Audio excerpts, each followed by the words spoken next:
आज cervical कॅन्सरसाठीची precaution घेणारं वॅक्सिनेशनचा शुभारंभ पाटण तालुक्यामध्ये नाटोशी गावात आपण या ठिकाणी केलेला आहे।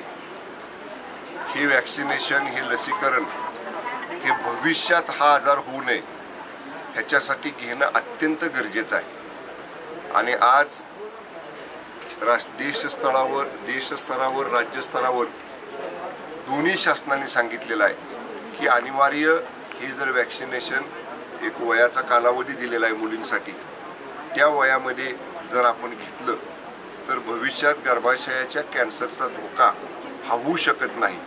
आमच्या सीओनी श्रीमती अश्विनी नागराजन त्यांनी पुढाकार घेतला ह्याच्यामध्ये खूप, आणि त्यांनी शुभारंभ केला।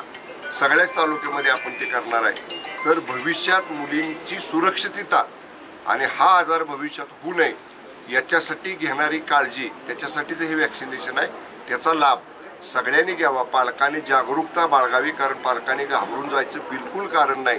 इतकं सुरक्षित हे वॅक्सिनेशन आहे, केंद्रानं राज्यानं ते सर्टिफाय केलेलं आहे, म्हणून याचा उपयोग निश्चित होईल आणि मुलींचं आरोग्य सुदृढ राहील। या GVK's कंपनीला मी मनापासून धन्यवाद देतो। जिल्हा परिषदेने पुढाकार घेतला, जिल्हा परिषदेच्या मुख्य कार्यकारी अधिकाऱ्यांना सुद्धा त्याच्याबद्दल मी शुभेच्छा देतो। थँक्यू।